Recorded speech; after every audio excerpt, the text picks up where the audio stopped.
ഇന്നിപ്പോൾ നമ്മളെ ഒരു എൻ്റെ ബലനോയാണ്, എൻ്റെ വണ്ടി തന്നെയാണ്. ഈ വണ്ടിയുടെ എ സിക്ക് കൂളിംഗ് ഇത്തിരി കുറവ് എന്ന് വെച്ചാൽ എയർ ഫ്ലോ കുറവ്. അപ്പോൾ ഞാനതിൻ്റെ എ സിയുടെ ഫിൽറ്റർ ഒന്ന് മാറ്റാമെന്ന് വിചാരിച്ചാൽ. അപ്പോൾ ഞാനതിൻ്റെ ഫിൽറ്റർ വാങ്ങിയിട്ട് വന്നിട്ടുണ്ട്.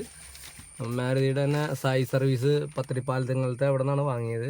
ഇതിൻ്റെ വില നോക്കിക്കോ, 447 രൂപയാണ് ഇതിൻ്റെ വില.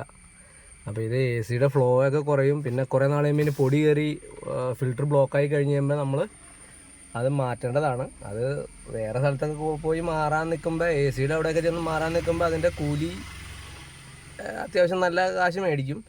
നമുക്ക് സിമ്പിളായിട്ട് വീട്ടിൽ മാറാവുന്ന കേസേ ഉള്ളൂ. ഈ എ സിയുടെ ഫിൽറ്റർ ഇരിക്കുന്നത് നമ്മുടെ ഈ ഡാഷ് ബോർഡിൻ്റെ ഇതിൻ്റെ ഉള്ളിലാണ്, ഈ ഗ്ലോ ബോക്സിൻ്റെ ഉള്ളിലാണ് ഇരിക്കുന്നത്. അത് ഞാനിത് മാറ്റുന്നതിൻ്റെ വീഡിയോ കാണിച്ചു തരാം. അതെങ്ങനെ അഴിക്കുമെന്ന് ഞാൻ കാണിച്ചു തരാം. നമ്മുടെ വണ്ടിയുടെ ഡാഷ് ബോർഡിലുള്ളത് ആ ഗ്ലോ ബോക്സാണ്.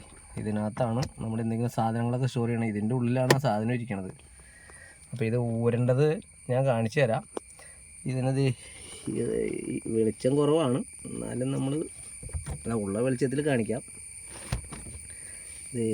ഈ ഭാഗത്തായിട്ട് ഇതിനൊരു ലോക്ക് പോലത്തെ ഒരു സാധനമുണ്ട്. ഇത് പുറത്തേക്ക് തുറന്നു വരാതിരിക്കാം. അതേലിങ്ങനെ പ്രസ് ചെയ്യുക. പ്രസ് ചെയ്ത് കഴിയുമ്പോൾ കണ്ട, ഇവിടെ കണ്ട ഒരു പ്രസ് ചെയ്യുന്ന സാധനമുണ്ട്. പ്രസ് ചെയ്ത് കഴിയുമ്പോൾ ഇത് പുറത്തേക്ക് വന്നു.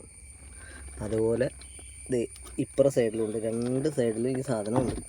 അത് രണ്ടും അഴിച്ച് കഴിഞ്ഞ് കഴിയുമ്പോൾ ഈ സാധനം നമുക്ക് ഊരിയെടുക്കാം.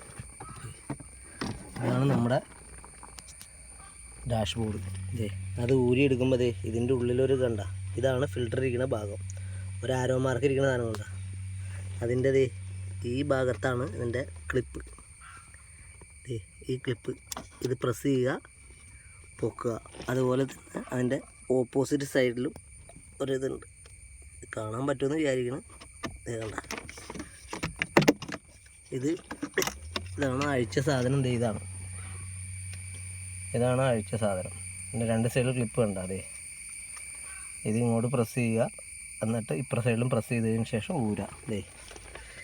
ഇരിക്കുന്നതാണ് നമ്മുടെ എ സി ഫിൽട്ടർ. അത് കൈ വെച്ച് വെറുതെ സിമ്പിളായിട്ട് വലിച്ചെടുക്കാവുന്ന കേസുള്ളൂ. ഇതാണ് നമ്മുടെ വണ്ടിയിലിരുന്ന ഫിൽറ്റർ. ഇത് ശരിക്കും മുഷിഞ്ഞ് നല്ല കോലത്തിലായിട്ടുണ്ട്. ഇതുണ്ട് പൊടിയും കാര്യങ്ങളൊക്കെ ആയിട്ട്, കറുത്ത പൊടികളും കാര്യങ്ങളൊക്കെ ഉണ്ട്.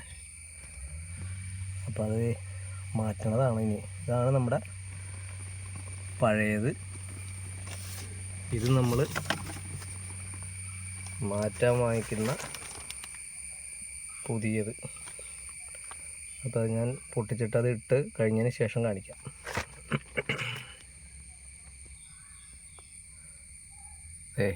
പഴയതും പുതിയതും തമ്മിലുള്ളൊരു കളർ ചേഞ്ച് തന്നെ ഉണ്ട്. ആ ക്ലോത്തിൻ്റെ കളർ തന്നെ വ്യത്യാസം നോക്കുമ്പോൾ തന്നെ മനസ്സിലാവുന്നില്ലേ? ഇതാണ് അതിൻ്റെ വ്യത്യാസം. ഓക്കെ,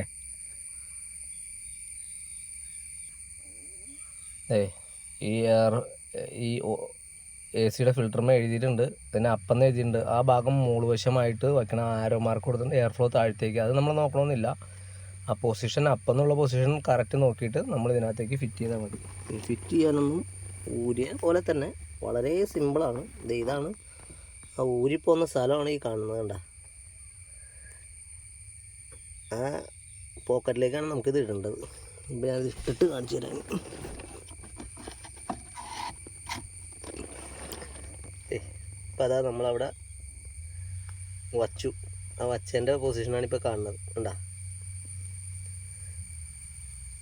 ഇനി നമ്മളതിൻ്റെ ക്യാപ്പ് ഇടുകയാണ്. അപ്പോൾ ക്യാപ്പ് ഇടുമ്പോഴും ക്യാപ്പുമ്മേയും ഡയറക്ഷൻ എഴുതിയിട്ടുണ്ട്. കണ്ട, അപ്പ്. അതും നമ്മൾ കറക്റ്റായിട്ട്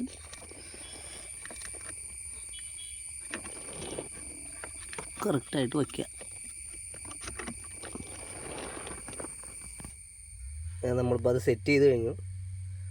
ഇനി നമ്മുടെ ഡാഷ് ബോർഡ് സെറ്റ് ചെയ്യാൻ പോകണം. അപ്പോൾ അത് സാധാരണ പോലെ തന്നെ അഴിച്ചിട്ടേക്കണതാണ്. അത് തിരിച്ച് ഇവിടെ നിന്ന് കാണണ്ട. ഈ രണ്ട് ഗ്യാപ്പിലേക്ക് ഇതിൻ്റെ അടിവശത്തെ ഇതും ഇതിൻ്റെ ഇപ്പുറ സൈഡിലും ഉണ്ട്. അത് രണ്ടും അതിനകത്തേക്ക് ആക്കുക. അതിനുശേഷം പ്രസ് ചെയ്താൽ മതി. കണ്ടത് നോക്കി, ഇരുട്ടായാലും കൊണ്ട് കാഴ്ച ചിലപ്പോൾ ചെറിയൊരു പ്രശ്നം ഉണ്ടാവും. കണ്ട, അത് രണ്ടും ആക്കുക. നമ്മൾ സപ്പോർട്ട് ചെയ്ത് പിടിക്കുക. ഇത് പ്രസ് ചെയ്യുക. രണ്ട് കൈ പിടിക്കാണ്ട് ചെയ്യാൻ പറ്റില്ല. അപ്പം ഞാനിത് പ്രസ് ചെയ്യാന്ന് പറഞ്ഞത് ഈ ഭാഗത്ത് നമ്മൾ കൈ വെച്ച് പ്രസ് ചെയ്യുക. ഇപ്പുറ സൈഡിലും അത് ഒരേ സമയം ചെയ്താലാണ് അത് പെട്ടെന്ന് കയറി പോവുള്ളൂ. അപ്പം ഞാൻ തന്നെ വീഡിയോ എടുക്കുന്ന കാരണം കൊണ്ട് അത് അത്രത്തോളം എനിക്ക് ചെയ്യാൻ പറ്റില്ല. അപ്പം ഞാനിത് ചെയ്ത് കഴിഞ്ഞതിന് ശേഷം കാണിക്കാം. ഇപ്പം ചെയ്യാൻ ഇത്രേ ഉള്ളൂ, രണ്ട് കൈയും വെച്ച് ചെയ്യണമെന്ന് മാത്രമേ ഉള്ളൂ. ഓക്കെ, ഇപ്പം ഞാൻ ഇട്ടതിന് ശേഷം കാണിക്കാം. ഇപ്പം ഞാനത് കൈ കൊണ്ട് പ്രസ് ചെയ്താക്കി വെച്ചിട്ടുണ്ട്. ഇനി ജസ്റ്റ് പ്രസ് ചെയ്താൽ ഓക്കെ, ഇപ്പോൾ സാധനം സെറ്റായി. ഇത്രയും സിമ്പിളാണ് നമ്മുടെ കാറിൻ്റെ, ബലെനോ കാറിൻ്റെ. ഇതുപോലെ തന്നെ വാഗണാറിനും ഈ പൊസിഷൻ, എനിക്ക് ഇതിനു മുമ്പ് ഉണ്ടായിരുന്ന കാറും വാഗണാറാണ്. വാഗണാറിനും ഇതേ പൊസിഷൻ തന്നെയായിരുന്നു സംഭവം. അപ്പം ഇങ്ങനെയാണിത് എളുപ്പത്തിൽ മാറ്റാൻ പറ്റുന്നത്. ഇത് മാറ്റിക്കഴിഞ്ഞാൽ AC-യുടെ കൂളിങ്ങും നമുക്ക് കൂടുതലായിട്ട് തോന്നും. കൂളിങ് കൂടുതലായിട്ട് തോന്നിയാൽ എയർ ഫ്ലോ, ഇത് ബ്ലോക്ക് ആവും തോറും എയർ ഫ്ലോ കുറയും. ഇപ്പോൾ പുതിയ ഇടുമ്പോൾ നല്ല എയർ ഫ്ലോ ഉണ്ടാവും. അപ്പോൾ നമുക്ക് കൂളിങ് കൂടുതലായിട്ട് തോന്നും. അപ്പോൾ ഇത് ഒരു 10-20,000 കിലോമീറ്റർ കഴിയുമ്പോൾ ഇത് മാറ്റുന്നതായിരിക്കും നല്ലത്. കാരണം ഇത് ഉണ്ട്, ഇതിൻ്റെ ഉള്ളിലൊക്കെ പൊടിയും കാര്യങ്ങളൊക്കെ എടുത്ത് ബ്ലോക്ക് ആയിട്ടുണ്ട് മൊത്തത്തിൽ. അപ്പോൾ ശരി, ഓക്കെ.